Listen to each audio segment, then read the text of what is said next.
On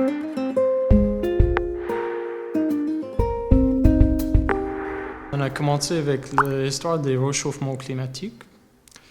Et pour ça, on a imaginé un jardin minéral rasé des végétaux.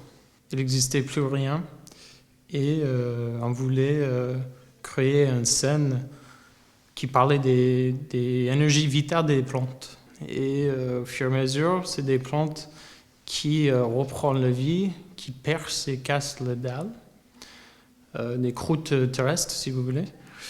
Et des végétaux émergent et pètent le dalle et le sol en créant des strates, des vivaces en dessous. Et c'est essentiellement des yuccas qui s'explosent. Voilà, une variation des gammes des végétaux colorés qui prend le dessous. On peut imaginer que dans le temps, au futur, qu'il n'y a plus de plantes, qu'avec le réchauffement climatique ou des plantes qui s'adaptent, des climats secs, c'est un jardin sec qu'on a créé. Avec ces climats, au fur et à mesure, le monde va devenir de plus en plus chaude et que ces zones, entre guillemets, méditerranéennes, jardins secs, s'étalent, s'élargissent au fur et à mesure et on arrive avec des jardins qui se ressemblent plus à ça.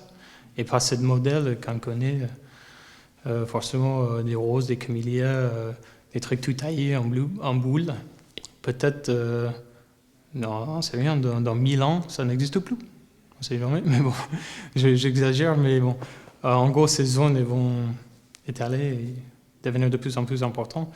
Et voilà, c'était surtout ça l'histoire. Et c'est aussi une démarche qui est plutôt écologique parce que c'est des jardins sans arrosage qui s'installent, qui s'adaptent au climat naturel. Et voilà, ça a du sens, je pense, dans le monde des jardins, de faire des choses qui tiennent la route toutes seules.